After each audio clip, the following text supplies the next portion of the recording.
Hello, everyone. Happy Friday. Welcome back to The Advisor. My name is Lisa Urbanski, and I am so excited to be here. I'm excited to be here with our guest today. His name is George Haymaker, and he is a former entrepreneur who has faced some of life's darkest challenges, battling a pain pill addiction, alcoholism, anxiety, low self-esteem, and a mind that often felt like his worst enemy. And I'm really excited to be able to talk to him today because full disclosure, I also went through a pain pill addiction and spent 10 years of my life fighting for freedom and searching for that. So I have a lot of passion for this topic as well. And to bring a very, very intelligent man who has done this stuff and now teaches the stuff onto the show that we could share it with you, that makes me feel really good about life. What a way to celebrate a Friday.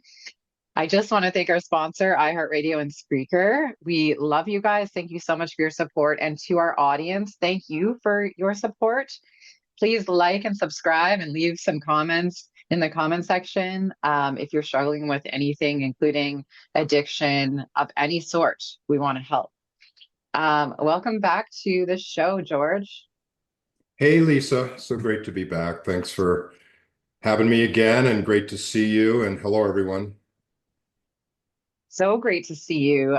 Your last episode, really sparked a lot of conversations, and people want to know more about the brain and the science behind addiction. And I know today we're going to be talking about the neuroscience of addiction and how recovery happens in the brain. And as you and I talked about before I hit the record button, people struggle with many different types of addiction. So even though we're talking about being addicted to pain meds and alcohol, people can be addicted to, like you said, behaviors and shopping and different things like that. So I'm really excited for you to jump into this topic today.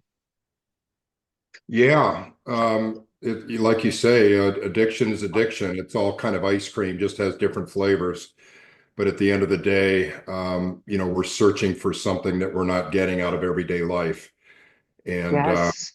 and that's what most people turn to addictive substances and behaviors for, is to find reward in some other way because they're not getting it through everyday life, and they're also perhaps trying to cope with difficult mental experiences that are really bothering them and really affecting their lives. Yeah, absolutely. I want to start off with I guess it's a little bit of a difficult question. But I want to talk about dopamine. In your own words, how does dopamine play a role in addiction? And what is dopamine and related to addiction?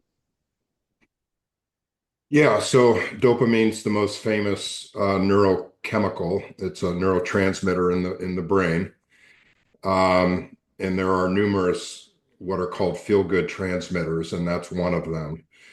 And so it's a chemical, and it travels through connections between neurons in our brain. So in our brain, we have about 85 billion neurons, and there's a network in the brain, or a region, or a section called the reward system, the limbic network, otherwise known as. And in that network, or part of the brain, region of the brain, dopamine is produced, and it is tied to motivation. So, if you think about having a pleasurable experience, there's the wanting to have the experience, and then there's the actual reward from the experience itself. So dopamine is tied to the wanting, to the motivation to seek an experience. Then there are other transmitters that are tied to the actual reward itself, like what happens when we actually get the reward and we're enjoying the fruits of that. And those are typically endorphins of different types. And so dopamine is heavily tied to the motivation to seek out a reward.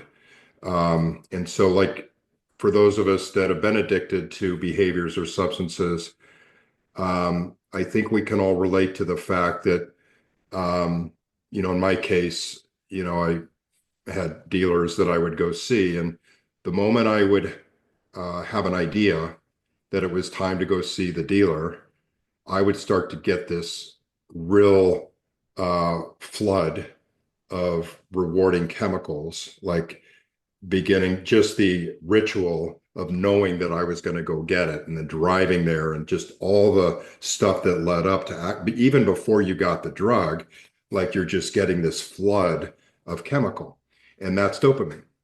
So it's what drives us to seek out rewarding experience. Um, so that's it in a nutshell. And, I can go into more detail if you like about how it actually hijacks the brain and, how it just, the addictive substances take over any other form of motivation for anything else in our lives. Yeah, I think help us understand why you talk about that dopamine reward of going to get your drug, going to the dealers, your stomach, you got these butterflies, you're feeling real good, you're gonna feel even better in a second. How does that affect your ability to recover? And why is it so hard to break that pattern? And how can we start breaking that pattern? Yeah, there's a lot of questions there. So let's start with what happens when we start doing drugs and alcohol, okay, or any addictive substance or behavior. And by behaviors, we're talking about, shopping, gambling, video games, food, um, sugar. I mean, you name it. There's a bunch of things that, give people reward and escape from Cell phone use, cell phones, social media, right? social media. Yeah, the likes, getting the likes, those likes on Facebook and Instagram. Yeah, and just think about like you walk down the street now, or even through any kind of public place, and it, dawns on me because I grew up, I'm a little older than maybe some of the audience, but I grew up at a time where we didn't have the cell phones, and Hmm. everybody looked, you'd walk down the street or through a public place, and people would look at each other. No Hmm. one looks at each other anymore, and we're all staring into these phones. Hmm. And it's all because that's an addictive pattern. Hmm. And so I challenge any of us to try putting our phones down, put it in our pockets, and just walk around for a while without looking at your phone, Hmm. and and find out what withdrawal feels like. Hmm. Because you are reaping dopamine chemical from this pattern of being addicted to your phone. And Hmm. so it'll just give you a little sense if you've never been addicted to anything else, it'll give you a little sense of what withdrawal is like. So what happens is normal human beings that are not addicted to things, and we've been around for millions of years, human beings, and we're wired to get dopamine. We were wired to get dopamine for natural life pleasures, things that would help us stay safe, survive as a species, have babies so that the species would continue on. So things like eating food, drinking water, um, having a loving relationship, uh, having sex, procreating babies, that type of thing. Those are all pleasurable experiences. We were hardwired to have pleasure from those because, uh, the evolution was to have our species survive. Okay. So that's hardwired into us. Now, we all have about, if you think about a graph, a y-axis and x-axis, okay? We all have about 50, and think about the graph going from 0 to 1,000, okay? We all have about a baseline of 50 animals, not animals, but animals of dopamine in our system at homeostasis. So that's enough dopamine to get us up out of bed and to have a desire, enough motivation to live life, okay? Because if we had zero, we would just simply never get out of bed. So we all have about 50. And then when we have one of these natural life pleasures, we will get, increases. So when we have a great meal, we will get an increase of maybe to 100. Okay, so from a baseline of 50 to 100, it like doubles. You fall in love for the first time. Maybe it goes to 150. We all know what the pleasurable experiences are. I don't have to get into it, but you're basically going to go from 50 to 100 to 150. So maybe double to triple the amount of dopamine. Okay. And it comes up, it rises, and then it recedes. Okay. So the amount of dopamine that we get from these addictive substances and behaviors is anywhere between 3 and 10 times the amount that we would get from any natural life pleasure. So even like, and I mean, even smoking, drinking, gambling, all of these things give us more dopamine, more motivation to seek out the substance or the behavior than we get from any of these other natural life pleasures. That's a problem because Mhm. the brain is geared to seek out reward.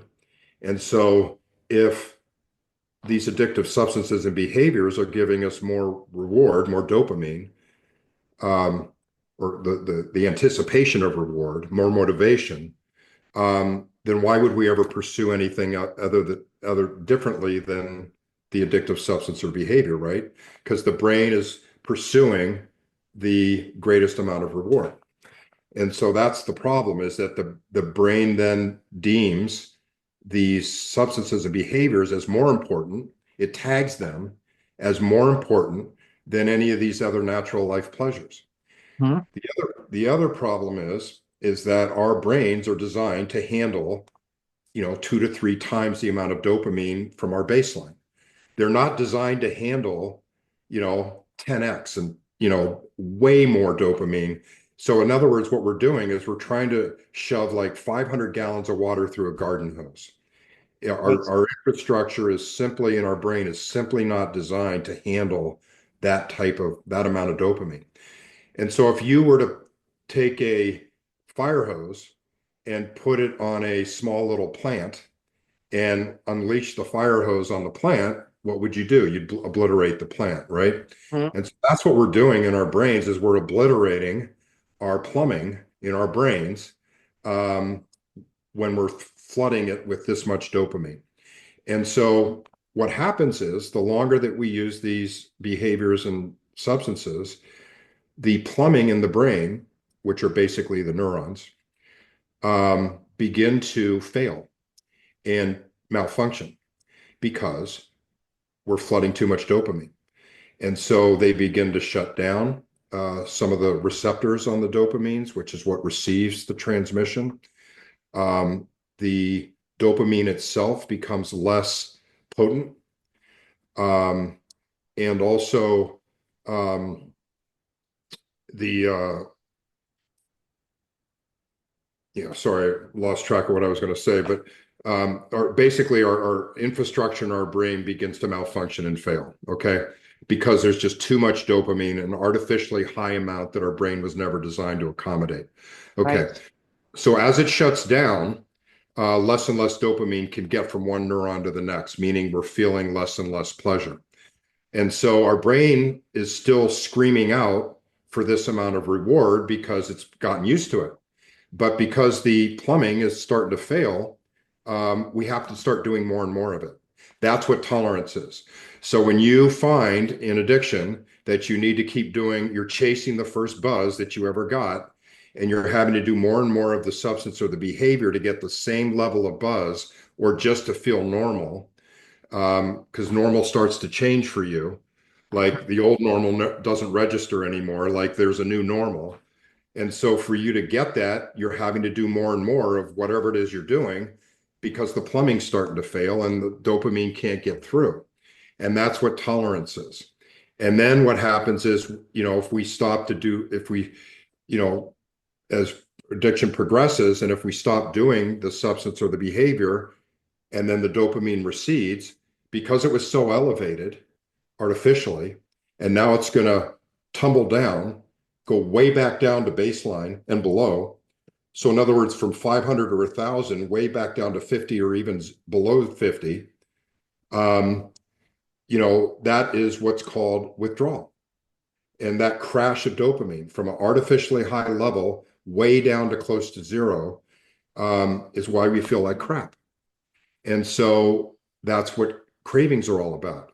So now we're withdrawing, we're getting cravings because we've gone from way high in dopamine to way low. And so we need more of the drug just to get back up to what normal seems to feel like to us. And so that's really the insidious trap and cycle of addiction is it elevates it changes what normal feels like. Natural life pleasures, yeah, this is what I was going to say, is we no longer get dopamine reward from natural life pleasures. So no longer does eating seem important, no longer does sex seem important or anything else. Hmm. All that's important is the drug. And so Hmm. that's what hijacking the brain is referring to. And that's why we get lost in this world of addiction because the dopamine signaling is so much higher than it is for anything else in life that that's all our brain deems as important. I call my addiction like the biggest love affair I've ever had in my life because I recall waking up every day. That's the first thing I would think about. It would be the last thing I thought about before I went to bed, but it was the most toxic relationship of my life. And when you talk about being stripped of that dopamine and like getting sober, waking up in the morning and not having that, I remember those were some of the lowest times of my life because my brain wasn't able to produce those chemicals.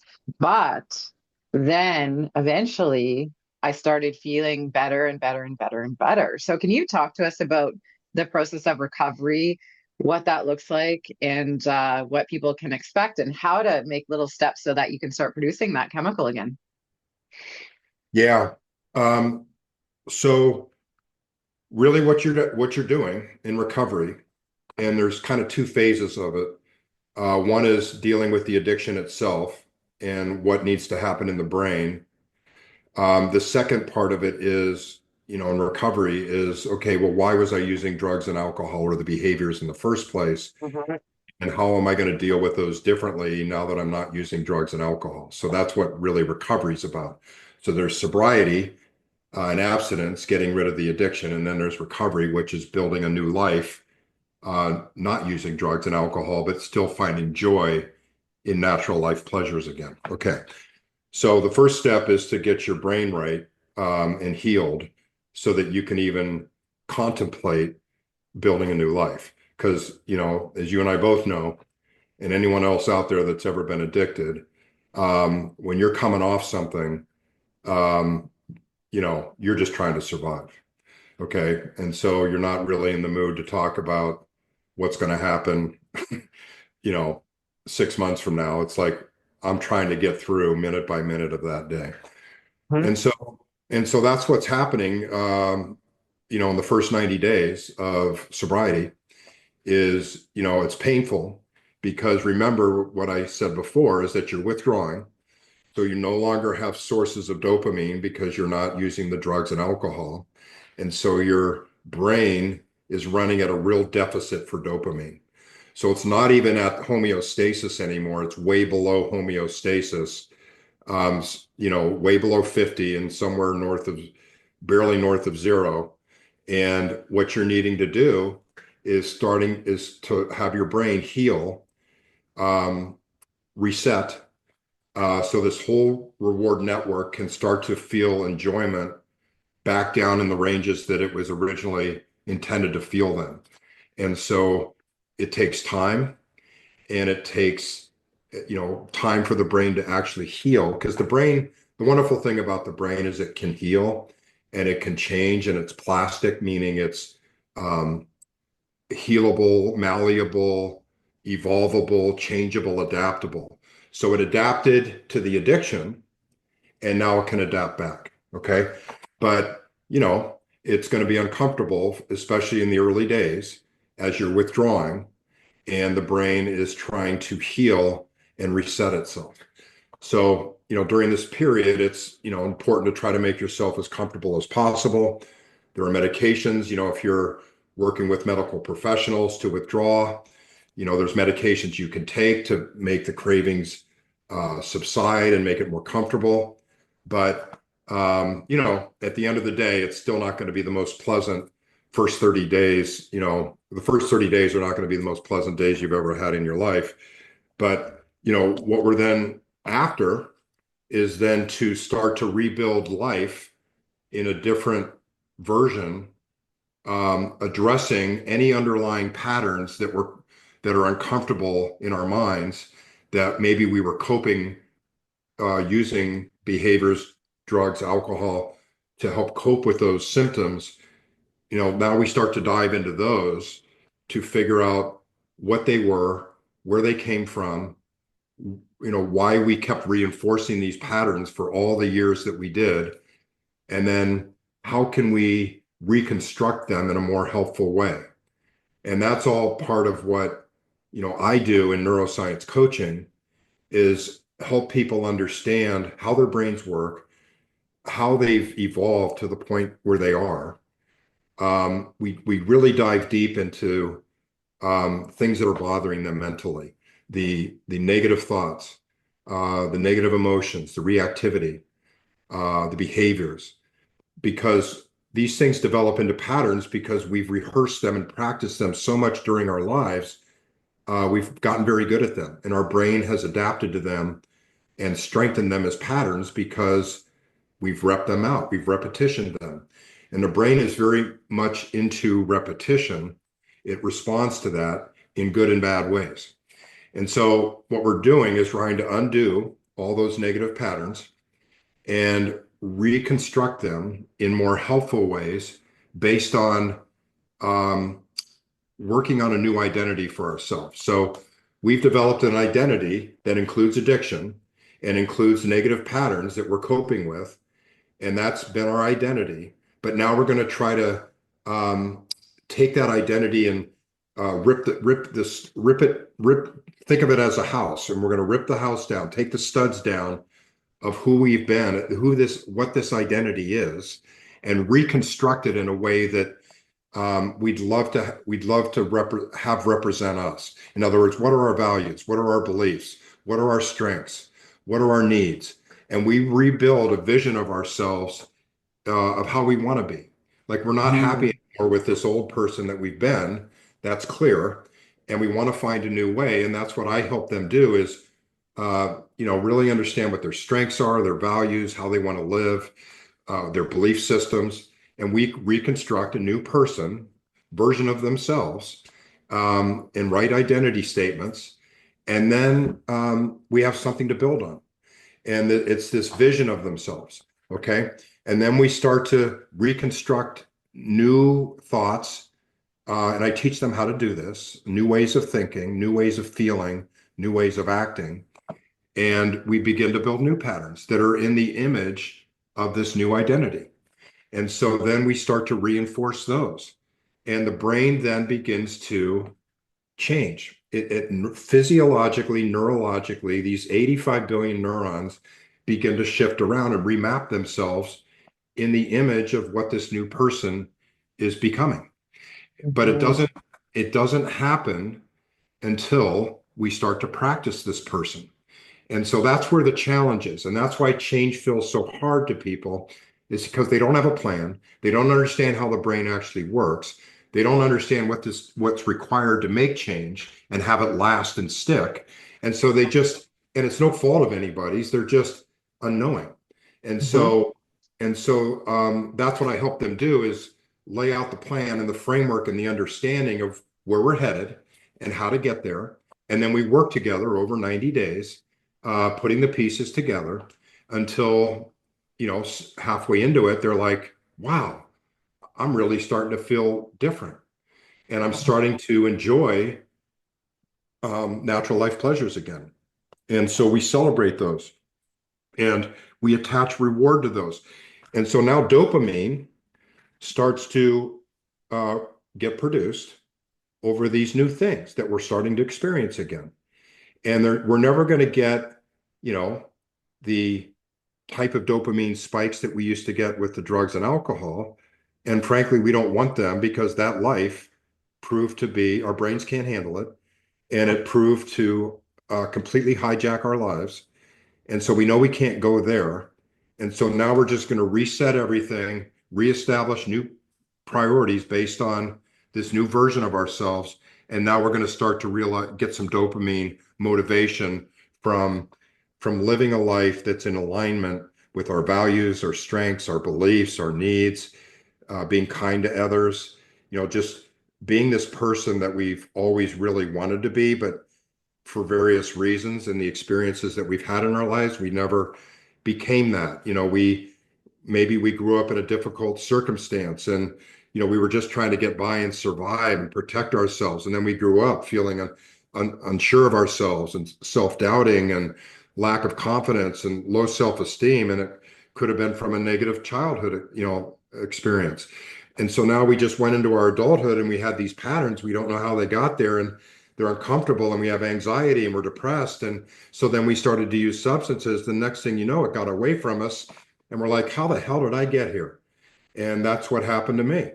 And so then I had to then, strip the studs down, envision who I really wanted to be as a person, begin to lay the framework and the foundation and start to practice this new person that I wanted to be.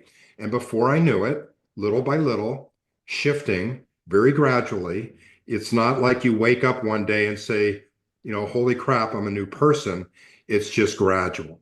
As the brain begins to put in these repetitions, it's the same thing. If you go to the gym and you start to work out, you're not going to get, buff the very first day.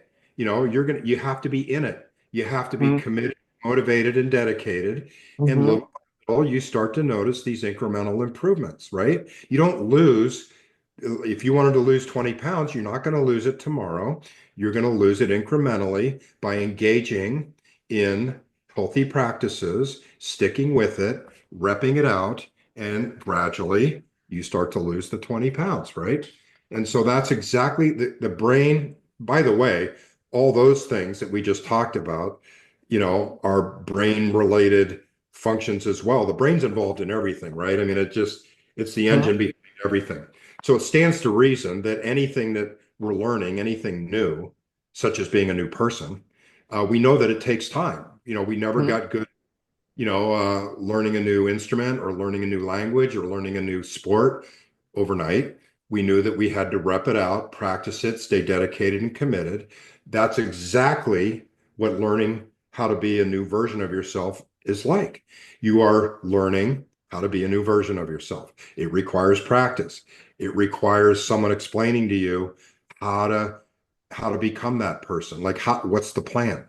You don't just go pick up a golf club and without any lessons and figure out, okay, this is how I play golf. You know, Mm. you need guidance and direction. And that's so it's the same thing. I mean, it's the brain learning how to be different. So, George, if someone is struggling right now, what are the what level of addiction do you work with? Is there different stages? You work with someone who's right in the problem. What is your ideal client? Yeah. So for me, I really want to work with someone after they've detoxed and, uh, So they've they, been clean. What do you mean by that? Detox, they've been clean from their substance for yeah, they're not at going through, least they're yeah. not So in withdrawal. Okay. yeah, they're not in withdrawal. So, you're looking at, uh, 7 to 30 4. days. Yeah, I mean, 7 to 14 days for sure. Okay. But even then, if I were to map it out perfectly, I'd say, go to rehab, go somewhere, get off substances for 14 to 28 days, and then you're more ready and right to be able to work with me so that, we're able to kind of move forward. Okay, perfect. Perfect. And so where can people find you? Yeah, I'm on LinkedIn. Love to have you follow me. So it's George Haymaker on LinkedIn, but also I have a website, georgehaymaker.com. And there's you can sign up for newsletters and all kinds of tips and stuff that I'll send you. But also there's a link for a free discovery call where if you just want to talk, for 30 minutes without any pressure or pitching, I'm happy to just talk about what's going on with you. It can be addiction or not. You can be coping with substances or behaviors or not. You could just be stuck mentally with these patterns that are really uh, causing you to feel like you're stuck in your life and you're not, getting as much out of life as you would like. You're not living as the person you want to live as. Those are all things I can, talk you through and maybe shed some light on, what could be next for you. What is the experience like when you picture yourself now? Can you look back and I guess what I'm trying to say is like you talk about the dopamine never getting to the point where it used to with drugs, but I know for myself, some of the most beautiful experiences that I've had have been in my sober days. And they're so much more beautiful than anything any drug could have ever given me because it wasn't fabricated, it was real and I could feel it. So do you look back and do you see your old self and new self and what does that feel like? Yeah, so there's some other neurochemicals that we haven't talked about. One of the main ones is serotonin, which is all about well-being and especially as it's oriented around social connections and just who you are as a person, um, um, and kind of your purpose and your meaning in life. And Hmm. so and so what we get from living this new version of ourselves is we start to get off the dopamine spiking hamster wheel, and we start to enjoy other types of feel-good chemicals, endorphins, oxytocin from being in love and having these great relationships, serotonin from just this sense of overall well-being and satisfaction and, meaning and purpose in our lives. And I think you can relate that feels different. It's more like it wells up within you from your heart and your soul up throughout your entire body. It's when you get goosebumps, that's kind of what you're feeling, right? Because you're just proud of yourself and you're Hmm. happy with who you are and you're living in alignment. Your thoughts, feelings, and actions and behaviors are in alignment with who you want to be. It's like Hmm. when all of that is in alignment and there's no fracturing, there's no differentiation between who you want to be and who you are, that is like a hell of a good feeling. And so that's what we're after is to have no internal friction, to have everything in alignment, and to actually live the life that we're designing, that ideal version of ourselves. Okay. And so, we've just migrated from this chaotic, never-ending search for that perfect buzz, that dopamine spike, um, to now we're in search of other feel-good chemicals that feel different, but we're in this state of calm and peace and reflection, and we just know that we're on the right path. We know that this life is so much more rewarding. There's no chaos. There's no You and I were talking before the show about the nervous system just being constantly activated when you're in addiction. It's like you've got this electricity running through you and you just never calm down. Yeah. Um, and, and it's just taxing and it's just like there's nothing more important than your drug. And if you're not doing your drug, you're worried about getting your drug and you're worried about running out. And oh my God, it just runs your life. And so Yeah. now none of that is in your life, and you can just live true, authentically, without, any of this hiding or this fracturing. Because when you're in addiction, there's a misalignment between how you're acting, how you're thinking and feeling, and who you want to be as a person. Mhm. That's what causes all this chaos and internal discord and discomfort in you, is because you really want to be a good person, but you're not being, you're out of alignment with that. And that Mhm. discord is what really drives us nuts inside. Yeah, not to mention the dishonesty and the lying and the running around and doing things that, yeah, you never would do, but it's all for that feeling that you chase. So, yeah, what a powerful experience. Oh my gosh. Before we go, is there anything you want to say to the audience regarding this topic and, you know, how recovery happens, neuroscience, anything you want to add? Yeah, I just really like to encourage people because I remember how lost and hopeless I was. As I mentioned to you before, I was taking 50 pain pills, drinking 2 bottles of vodka a day. I mean, I could not go 10 minutes without using again in order to stop the withdrawing. My body was about to shut down, and I was hopeless. Like I didn't know, I felt like, death warmed over. I didn't know what was next. I was 52 years old. I had gotten myself to rehab somehow, and I was just sitting there wondering how I'd ever gotten there. And here I am today, 12 years later, living a completely different life. And so the point of that is it's not about me, it's about the possibilities and the hope Mhm. that everyone and anyone, the brain is forgiving, it's willing to um, change, adapt, and evolve. Um, but you just have to summon the courage, the awareness that you have a problem, get that out of the way, and the courage to take the next step and ask for help. These things are very hard to do on your own. It really helps to work with somebody and however you're going to pursue this, work with somebody that's been there before that knows the path, um, and can help you because there's a lot of help out there. Um, and then, I assure you that life gets better. It can get better and it will get better, but you just have to be willing to take that first step. Yes, and you're such a good example of that. So grateful that you're still here with us, and that you were able to fight through that and now use your experience to help other people. Thank you so much for being a guest again on the Advisor. And yeah, I look forward to the next episode and more insight into this topic that so many people are struggling with. Yeah. Well, thank you so much, Lisa. It's great to be on with you and, you as well. I'd like to turn it back on you and that, you've done such a great job in your life and I know you know what I'm talking about and I know you've helped a lot of people, get well. So, congrats to you as well. Thank you so much. I really, really try and just be grateful and not take it for granted. And I know that's what you do as well. So we're a team now. So we're out there trying to change the world. Yes, ma'am. And to our audience, thank you so much for listening. And like we said, we know this is a topic that is triggering for some and sensitive to others. And if there's anything that we can do to help, please put it in the comments. And we will send you some resources.